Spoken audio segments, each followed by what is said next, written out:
Hello everyone and welcome to today's video. It's called A String of Bad Luck and it's about MatsuHanaIwaoi.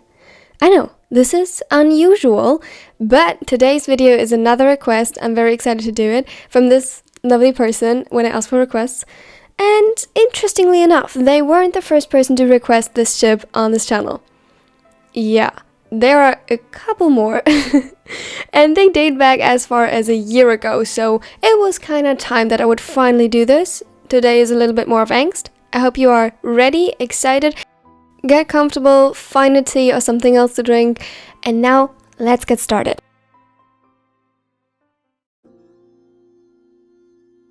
Stop that, Iwa! Aikawa's whine echoed through the living room as Iwaizumi forced him to sit back down on the couch. Matsun paid it no mind while he unpacked the groceries and took the things aside he'd need to get dinner started. Not a chance. You are overworking yourself. Again. I'm not. Sure, convince me of that by resting. Ise and I will make dinner. Got it? Bet. Got it?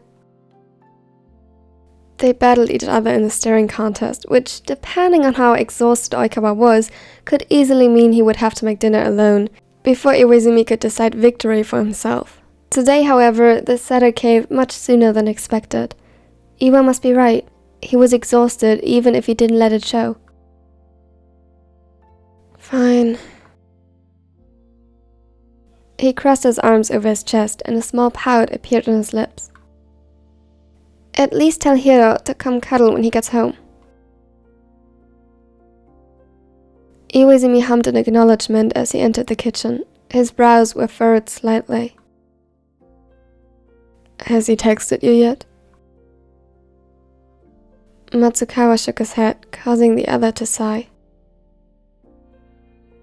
What is going on with him lately? He's always home late, and then he is completely exhausted and grumpy for the rest of the evening. I don't know. I have never seen him like this before. A couple bad days, sure, but it has been weeks. He reached for a cutting board and the vegetables where Iwaizumi tended to the stove.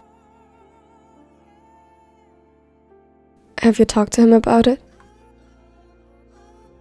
His movements faltered for a second before resuming the usual pace. I should have, shouldn't I? I know him the longest. Any one of us should or could have. This is not totally on you. Besides... His eyes wandered to where the setter lay sprawled out on the couch. For a split second, he imagined Hanamaki by his side, cuddling and teasing Aikawa as usual, as they laughed together. The image was distorted by the past days, in which there was no laughing or joy, just Takahiro slumping down into a chair, looking about finished with life. I get it. Whenever he comes home, I just want him to rest, and hope that tomorrow is going to be better. Matsukawa nodded slowly. He was deep in thought, trying to figure out what happened that caused the change in Hanamaki's behavior. By the time dinner was finished, the pink-haired still wasn't home yet. A heavy silence spread in the room, and while Aikawa tried to lighten the mood by starting a conversation, Iwaizumi excused himself from the table, his phone in hand. He could have found Maki's contact blindly at this point. Every beep from the speaker had anxiety rising as he waited for the other to answer for the upteenth time. The seconds passed, and a defeated sigh escaped his throat when suddenly an all too familiar voice answered. Hello? He sounded as defeated as he felt. Tired. Hiro. Oh, it's just you. That stung. Wasn't he happy to hear him? Didn't he recognize the worry dripping heavily from his voice? There was an itch just under his skin that started to get worse every time Hanamaki was late or dismissive. Yeah, it's just me. Your boyfriend, if you remember. Your worry boyfriend at that. Where are you? Of course I remember. After all, you never stopped calling me and letting me do my... What do you want, Iwaizumi? Iwaizumi was speechless. This wasn't the Hanamaki he knew, and certainly not the one he fell in love with. He pressed his lips together tightly at the use of his last name to stop the words from escaping that he was sure he would regret later. I want you to come home. We all want you to come home. He glanced over at the other two again. They had given up on pretending they weren't hanging on his very lips and looked at him with worry written all over their faces. Well, I'm sorry, I can't yet. Why not? What is so much more important than us, that you can't even tell us about it? It's not... You wouldn't understand. Try me. From the corner of his eye, he could see Aikawa flinch at his suddenly much harsher tone, while Matsukawa's eyes narrowed and he gulped. Hiro, He hung up. Iwaizumi stared at the phone in his hand, bewildered and in shock. The cracks in his heart that were only small and barely noticeable before expanded and grew until they became painful on the edge of unbearable. He blinked rapidly, fighting the mist in his eyes and wiping any rogue tear away that dared expose his disappointment. Come here. Matsukawa got up and pulled him into his arms. He held him tight as though he'd have to hold him together. Why? I don't know, but we can figure this out. Go to bed. Rest. I'll wait for him. He could already hear the silent words of protest assembling on the back of his tongue, but nudged him in Aikawa's direction regardless, who, as though they had planned this, quickly took Iwaizumi's hand and led him upstairs, leaving him alone to wait in the empty living room. He couldn't stand to just sit around doing nothing, so he busied himself with doing the dishes and putting the leftovers away into the fridge, assembling one plate for Hanamaki when he came home, and because he hadn't by the time he was finished, he moved to clean the living room. All the cleaning, however, wasn't enough to keep him distracted until the other actually arrived. It was past midnight when he did, and as he expected, there were dark rings under his eyes. His skin was pale and his posture slumped. He looked utterly exhausted. Hiro. The pink-haired flinched, but didn't spare him a glance as he disregarded his jacket and shoes and put them off to the side. What are you still doing here? You shouldn't have waited for me. Of course I'll wait for you. He frowned, clearly not satisfied with the answer. And I thought you probably didn't want to eat alone. I can warm up your food now if you... No thanks, I'm not hungry. Matsukawa faltered, looking at him skeptically while trying to disguise his worry, knowing very well that it could easily be the spark setting them ablaze. He tried sounding teasing instead, but it fell flat. You look like you're about to collapse. You need to eat. Hanamaki looked at him darkly. Whatever it is you're doing recently, you can do it without food, so let me... Thanks. I can get it myself. He sighed. At least he would eat something. If that was all he'd get today, fine. At least it was something. They sat in silence, but every attempt from Hanamaki to send him away fell flat. Equally stubborn, it took minute after minute ticking by until someone broke the silence. I'm worried about you, Hiro. Don't be. It doesn't work like that. Why are you coming home late? What do you think? That I'm cheating? Is that it? No, I wouldn't just assume that, and the others wouldn't either. Right, because you're such amazing boyfriends. Perfect even. Everyone would love to have you as partners. It sounded far from genuine, yet there was a certain truth in the way he said it, a pain underlining his words. Hiro, you are hurting. Let us help you. Stop it. Just stop. You know nothing about what's going on. Then explain.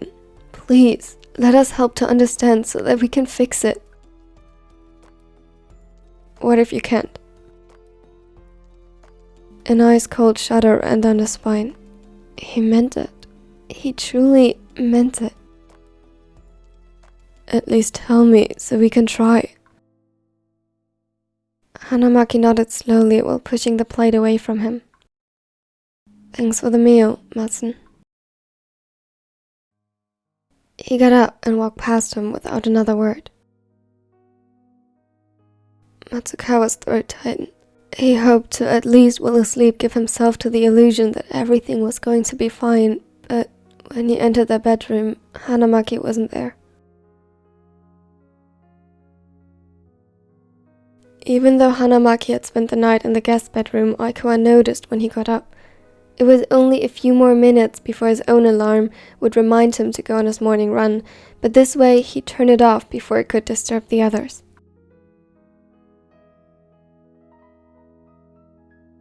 His gaze wandered over to Matsun's and Iwa's faces, peaceful in their sleep, yet coined by exhaustion. Gently his fingertips traced over the former middle blocker's cheeks, tracing what he thought to be tracks of tears that had dried hours ago. He sighed, his heart heavy with worry and mind poisoned by helplessness. He didn't know what to do to make this right. Guilt tainted his thoughts as he understood that it must be the same for them every time he closed himself off, trapped by his own mind. He understood Maki well. Even though this setter was still oblivious to the trigger, he was very familiar with the vines of doubt growing and thriving in the mind, trapping his heart. The silent whispers labeling him worthless and unworthy of love and affection, and the dark void swallowing all light and warmth. Once you were locked in, it was hard to get out. It felt impossible and like it had never been any different. At that point, you'd feed into it, accept the arrows thrown at you from the chasm of your own mind, and drink the poison of your own making willingly. He got up slowly, silently tiptoeing through the room and following the path he had laid out in his mind to the bathroom. The guest bathroom, just like Hanamaki had spent the night in the guest bedroom, far away from them and the warmth his boyfriends provided.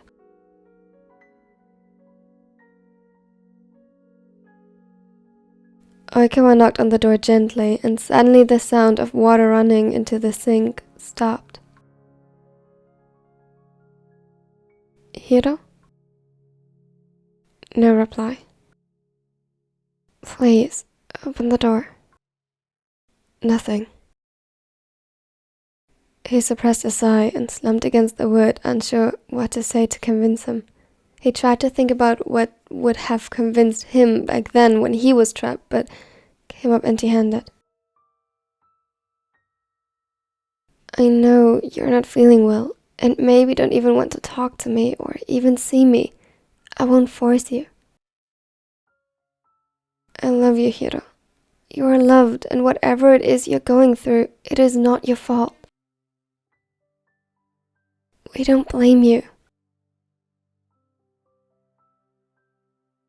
He was running out of things to say, even though there were a million more he wished to tell him, but he also knew that he had to tread carefully. One wrong word, and on the off chance he was listening to him right now, he'd stop and shut himself off again. Hiro, I love you. He gulped, his forehead resting against the bathroom door before he heavy-heartedly decided to step back.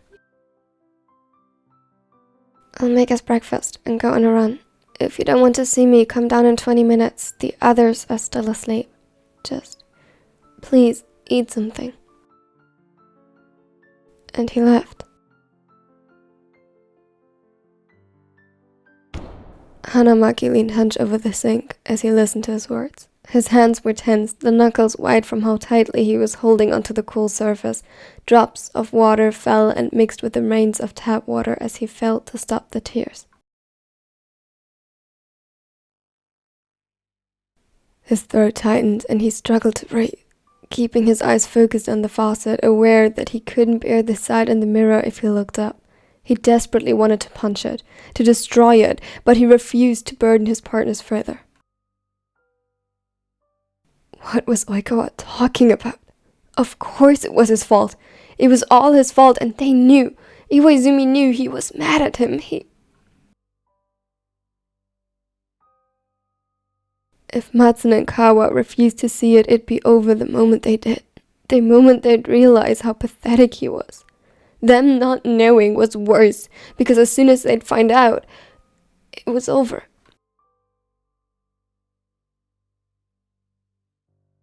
His heart hammered wildly in his chest as his muscles seemed to constrict and a bitter taste assembled in his mouth. He rushed over to the toilet just in time as acid started to burn his throat. It hurt. It hurt all so much. He just wanted it to stop. Yearned for Iwaizumi's strong arms holding him tight, Matsun's reassuring words as he soothed him and kissed his face, and Oikawa's wild affection, too giving for his own good. He yearned to feel safe again, to finally rest and let himself fall into the comfort his partners offered, but he couldn't give in. He couldn't ask for that, not when he was already taking so much. He wanted to scream and thrash. The pain in his chest had long surpassed the point of bearable. For days he was waiting to explode, for his body to just give out on him as well. It was unfathomable to him how he could still stand, how he was still able to hold himself together when he felt like falling apart. He couldn't believe anybody, let alone him, his body, was capable of holding it all in, if not bursting at the seams.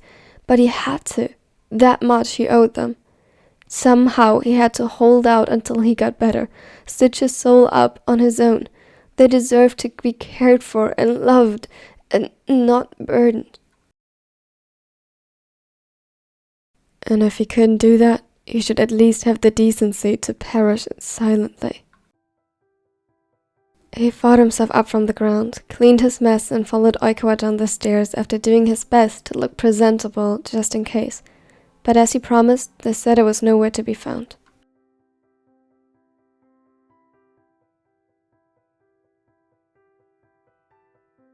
Thank you so much for watching till the end. Obviously, this is just the first part. I assume it'll be about 3 altogether, maybe 4 if I go a bit overboard, but I'm thinking 3. I hope you liked it. If you did, consider leaving a like and consider subscribing so you won't miss out on the next parts. Again, this was a bit darker again, but you requested angst, so don't blame me. Tell me your favorite quotes in the comments. That would mean so much to me. Also, special thanks to my nerdy neckos. You help me so much with this channel. Thank you. I love you so much. Here are my other social media. Check it out and check out the other videos on the channel in the end card. And now I hope you have a wonderful and amazing day. Step 1, wake up early, gonna rise with the sun. Step 2, get some good, some food in you. Step 3, think real hard about what you wanna be. Step 4, everybody just do your thing. Wake up, today's gonna be a good day. Wake up, today's gonna be a good day. Wake up, today's gonna be a good day.